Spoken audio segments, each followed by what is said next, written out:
یہ خود بخود ہوئے ہیں.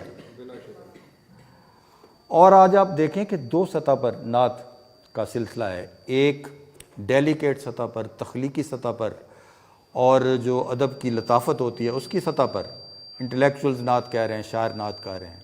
دوسرا نعت کا ایک کلچر، عوامی کلچر ہے. وہ ہمارے نعت خوان جو ہیں وہ اپنی سرمستی میں جیسے مضمون بھی ان سے بن پڑتے ہیں وہ بناتے ہیں، وہ گروپ کی شکل میں گاتے ہیں، وہ اس میں دھمال ڈالتے ہیں، وہ بیلیں دیتے ہیں، ویلیں جسے آپ کہتے ہیں، ویلیں دیتے ہیں.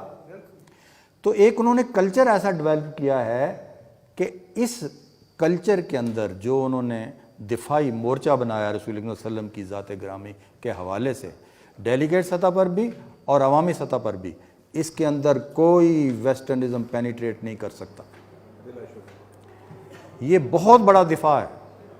آج آپ دیکھتے ہیں کہ لبرلز کے ذریعے سے، ایتھیسٹ کے ذریعے سے اور ویسٹرن ماڈرنسٹوں کے ذریعے سے بڑی دنیا کی قوتوں کی سرپرستی میں ایک ایجنڈا چل رہا ہے، مگر اس کا سب سے بڑا دفاع، میں عمرانیات کا طالب علم تو میں سمجھتا ہوں اس کا سب سے بڑا دفاع رسول اللہ صلی اللہ علیہ وسلم کے ساتھ جو وابستگی ہے ہمارے نعت گوؤں کی، ہمارے نعت خوانوں کی، وہ ایک مورچے کا کام کر رہی ہے. اس کے تشخص کا کوئی کچھ نہیں بگاڑ سکتا. آپ دیکھیں پاپ میوزک آیا تھا، اکٹھا آیا تھا، آپ بھارت سے تشریف لائے ہوئے ہیں، تو اس میں ہمارے یہاں شروع میں یہاں کنے جانا ہے بلو دے کار قسم کے نغمے آئے، مگر نصرت فتح علی خان، ہمارا جو تہذیبی جینس تھا، نصرت فتح علی خان کے ذریعے سے وہ امرج کیا.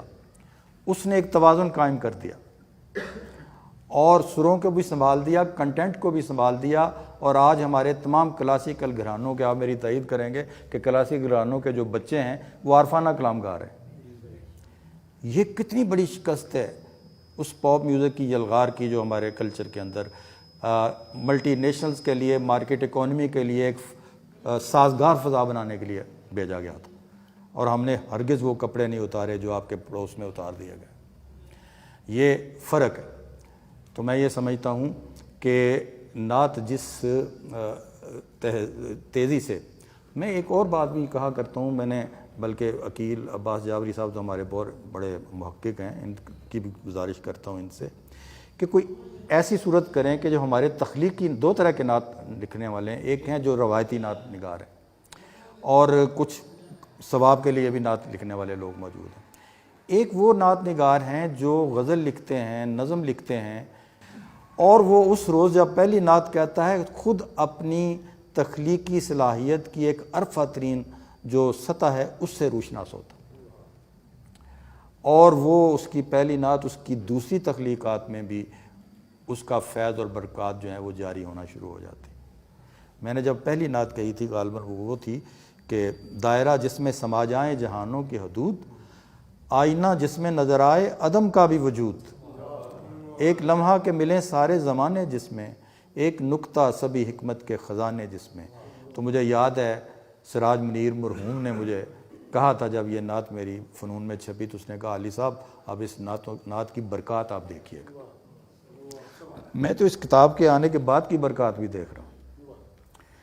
تو یہ جو چیز ہے، میرا ایک شعر ہے کہ یہ نعت کا اعجاز ہے، لکھتے ہیں تو خود ہی بنتی ہے کوئی بات عبارت سے زیادہ،